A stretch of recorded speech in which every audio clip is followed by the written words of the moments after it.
and welcome to the Essential Property Podcast with your hosts, Paul Samuda and Amanda Woodward. With 45 years of combined experience in the world of property buying, selling, investing and developing, they are here to share with you their knowledge in the Stoke-on-Trent, Newcastle-under-Lyme and Crewe property market. Let's get started.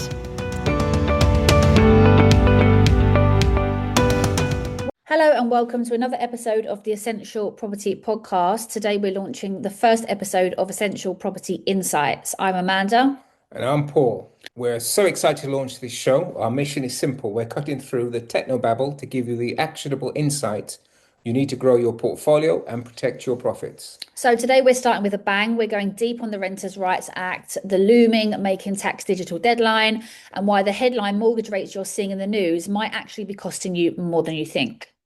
And later in the show, we're launching our first ever 90-day prediction. Amanda is putting her neck on the line with a specific call on where the mortgage market is headed.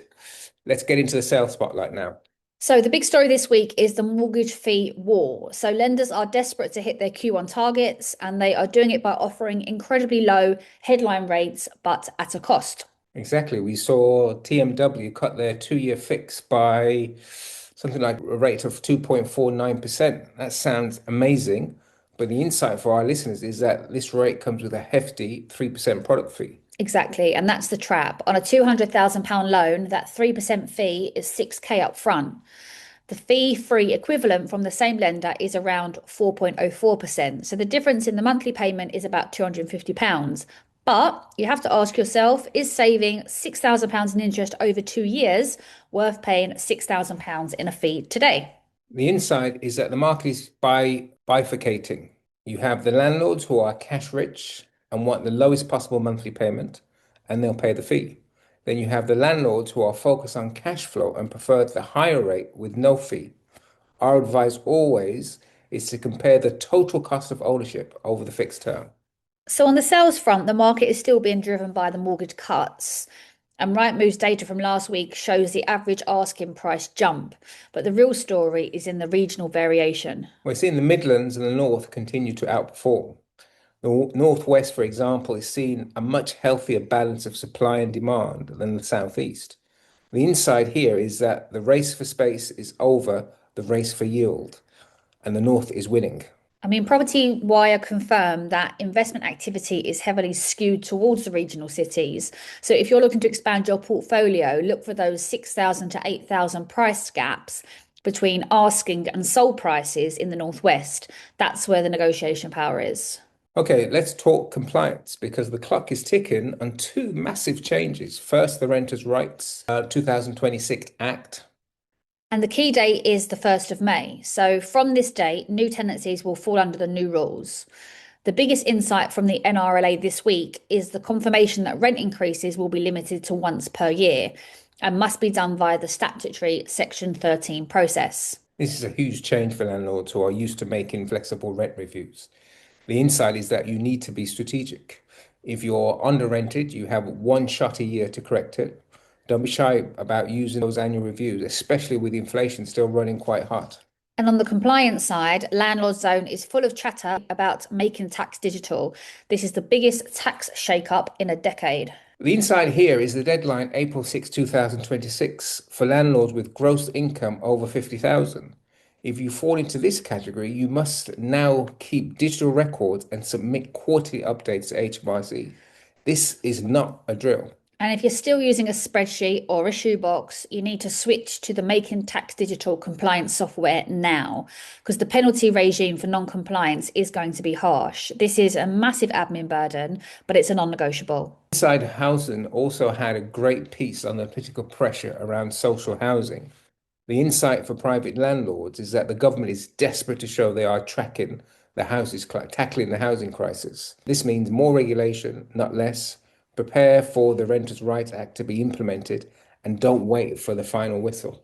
Okay, moving on, and something for our overseas listeners, the Making Tax Digital deadline is even more complex. Absolutely, and I'm shaking my head when I say this. The insight for tax advisors is that if you have both the UK and foreign rental income, you'll need to submit separate quarterly updates for each. This is a massive administrative headache for non-resident landlords. And the key takeaway here is that HMRC are closing the net. So the days of casual reporting are over. The Making Tax Digital system is designed to give HMRC real-time data on your income.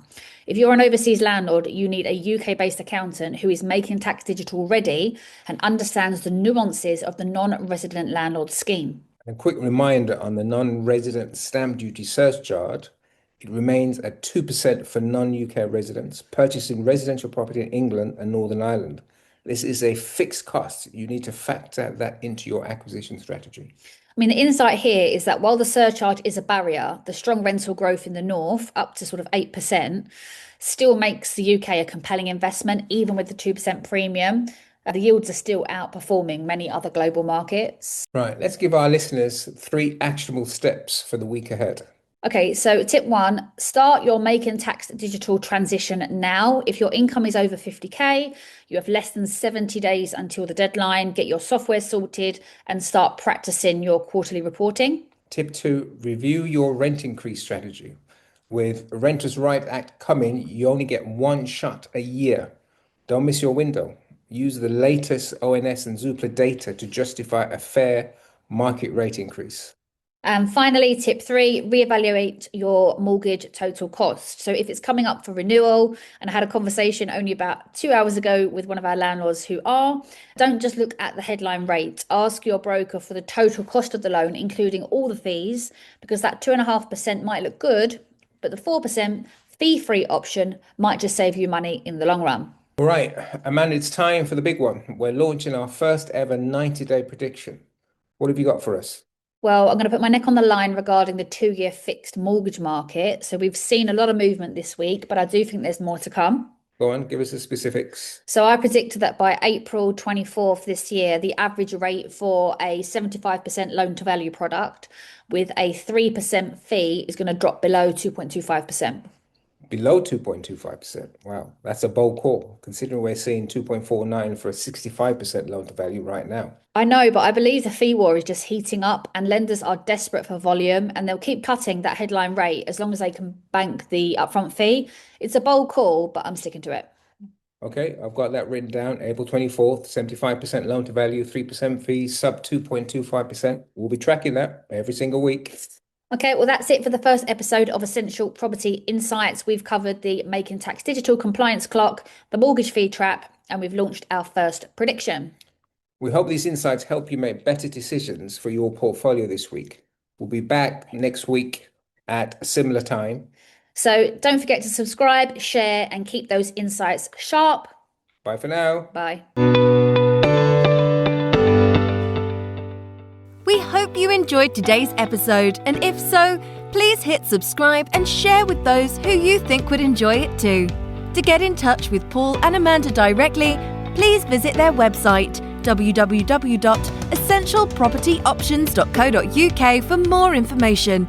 We look forward to sharing with you on the next episode.